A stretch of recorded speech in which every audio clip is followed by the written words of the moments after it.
മിശിഹായിൽ അനുഗ്രഹീതരായവരെ, ദിവികാരുണ്യ ഈശോ ഈ ദിവസം നിങ്ങളെയും നിങ്ങളുടെ കുടുംബങ്ങളെയും സമർത്ഥമായി അനുഗ്രഹിക്കുകയും അവിടുത്തെ കൃപകളും അനുഗ്രഹങ്ങളും കൊണ്ട് നിങ്ങളെ ഓരോരുത്തരെയും നിറയ്ക്കുകയും ചെയ്യട്ടെ എന്ന് പ്രാർത്ഥിക്കുകയാണ്. കർത്താവിന്റെ സംരക്ഷണം നിങ്ങളുടെ കൂടെ ഉണ്ടായിരിക്കട്ടെ. പുതിയ ഒരാഴ്ചയിലേക്ക് നമ്മൾ പ്രവേശിക്കുമ്പോൾ ഈ ആഴ്ചയിലെ നിങ്ങളുടെ എല്ലാ കാര്യങ്ങളിലും കർത്താവിന്റെ കൃപ നിങ്ങളുടെ കൂടെ ഉണ്ടായിരിക്കട്ടെ എന്ന് പ്രത്യേകമായിട്ട് പ്രാർത്ഥിക്കുന്നു. വിശുദ്ധ ലൂക്കായുടെ സുവിശേഷത്തിന്റെ 16-ാമത്തെ അധ്യായത്തിന്റെ 19 മുതലുള്ള തിരുവചന ഭാഗങ്ങളിൽ നമ്മൾ കാണുന്നത് ലാസറിന്റെയും ധനവാന്റെയും ഉപമയാണ്. ഒരു ധനവാനായ മനുഷ്യന്റെ കീഴെ ലാസർ എന്ന് പറയുന്ന ഒരു പാവപ്പെട്ട മനുഷ്യൻ കിടക്കുന്നുണ്ടായിരുന്നു. പക്ഷേ ഈ ലാസറിനെ കാണാനായിട്ട് ധനവാന് സാധിച്ചില്ല. അവൻ സുഭിക്ഷമായിട്ട് ജീവിച്ചു.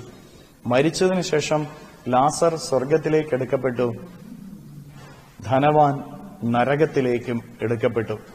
അവിടെ നിന്നും സ്വർഗത്തിലേക്ക് പോകാനുണ്ട് ധനവാൻ ആഗ്രഹിക്കുന്നു. പക്ഷെ ധനവാന് അത് സാധിക്കുന്നില്ല.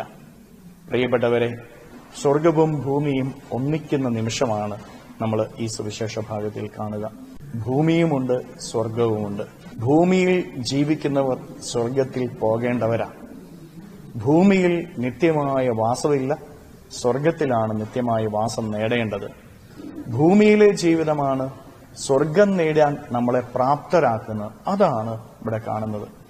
മുമ്പിൽ യാതന അനുഭവിച്ചവനെ കാണാനായിട്ട് ധനവാന് സാധിച്ചില്ല.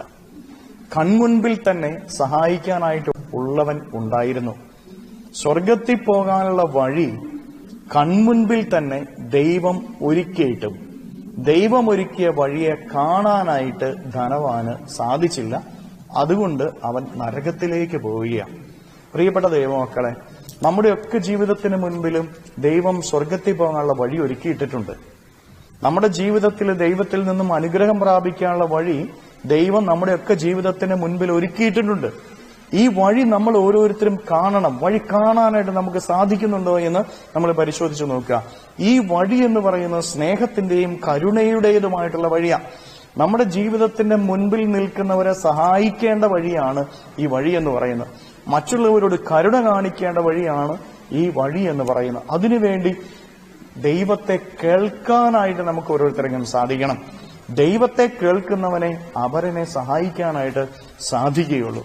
നീ ഭൂമിയിൽ എന്തെല്ലാം സൗഭാഗ്യങ്ങൾ അനുഭവിച്ചാലും സ്വർഗത്തിൽ പോകാനുള്ള വഴി, നിന്റെ കൺമുൻപിലുള്ള വഴി നീ കാണുന്നില്ലെങ്കിൽ നരകയാതന നിന്റെ ജീവിതത്തിന് മുൻപിലുണ്ട് എന്ന് മറന്നു പോകരുത്. ഭൂമിയിൽ ലാസർ അനുഭവിച്ച ദുരിതമാ, വേദനയാ, കഷ്ടപ്പാടാ, ഇല്ലായ്മകളാ. ആരും അവനെ പരിഗണിക്കാനായിട്ടില്ലായിരുന്നു. പക്ഷേ അവനെ ദൈവം പരിഗണിച്ചു. അവന്റെ ജീവിതത്തിന് മുൻപിൽ ദൈവം ഒരുക്കിയ വഴി അവൻ സ്വീകരിച്ചപ്പോ ദൈവം അവനെ പരിഗണിക്കുന്നതാണ് നമ്മൾ കാണുന്നത്. നമ്മുടെയൊക്കെ ജീവിതത്തിന് മുൻപിൽ ദൈവം ഒരുക്കിയ വഴിയെ നമ്മൾ കാണുമ്പോൾ അത് കഷ്ടതയുടേതാ, സങ്കടത്തിൻ്റെതാ, വേദനയുടേതാ, സഹനത്തിൻ്റെതാ, പ്രാർത്ഥനയുടേതാ, വിശുദ്ധിയുടേതാ, നന്മയുടേതാ, കരുണയുടേതാ. ഇത് നമ്മൾ കാണുമ്പോൾ ദൈവം നമ്മളെ പരിഗണിക്കും. ഇത് കണ്ട് ജീവിക്കുമ്പോൾ ദൈവം എന്നെയും നിങ്ങളെയും പരിഗണിക്കുമെന്ന് തിരിച്ചറിയുക. നിന്റെ പേര് സ്വർഗത്തിൽ എഴുതപ്പെടും. ധനവാന് പേരില്ല, പക്ഷെ ലാസറിന് പേരുണ്ട്. പ്രിയപ്പെട്ടവരെ, ലാസർ പാവപ്പെട്ടവനാ, പക്ഷെ അവന് ഒരു പേര് ദൈവം കൊടുത്തിട്ടുണ്ട്. നിന്റെ പേര് സ്വർഗത്തിൽ എഴുതപ്പെടുമെന്നാണ് അതിന്റെ അർത്ഥം. കരുണയുള്ള ഹൃദയമുണ്ടെങ്കിൽ, വിശുദ്ധിയുള്ള ജീവിതമാണ് നിന്റെ ജീവിതമെങ്കിൽ, പ്രാർത്ഥനയുടെ ജീവിതമാണ് നിന്റെ ജീവിതമെങ്കിൽ നിന്റെ പേര് സ്വർഗത്തിൽ എഴുതപ്പെടും. സ്വർഗത്തിൽ പോകാനുള്ള വഴി, അനുഗ്രഹത്തിന്റെ വഴി ദൈവം നമ്മുടെ മുൻപിൽ ഒരുക്കിയിട്ടുണ്ട്. ആ വഴിയെ നമുക്ക് കാണാം. കരങ്ങളെ യാചനയോടെ പിടിച്ച് നമ്മുടെ ജീവിതത്തെയും ജീവിതത്തിന്റെ എല്ലാ കാര്യങ്ങളെയും ഈ ആഴ്ച നമ്മുടെ അധ്വാനങ്ങളെ ഈശോയ്ക്ക് കൊടുത്ത് നമുക്ക് സ്തുതിക്കാം. ഹല്ലേലൂയ. ഈശോയെ നന്ദി. Hallelujah, hallelujah, hallelujah, hallelujah, hallelujah, hallelujah. കർത്താവ് ഈശോയെ മക്കളെ ഓരോരുത്തരെയും സമർപ്പിക്കുന്നു. ഇവരെ അനുഗ്രഹിക്കണമേ, ആശീർവദിക്കണമേ.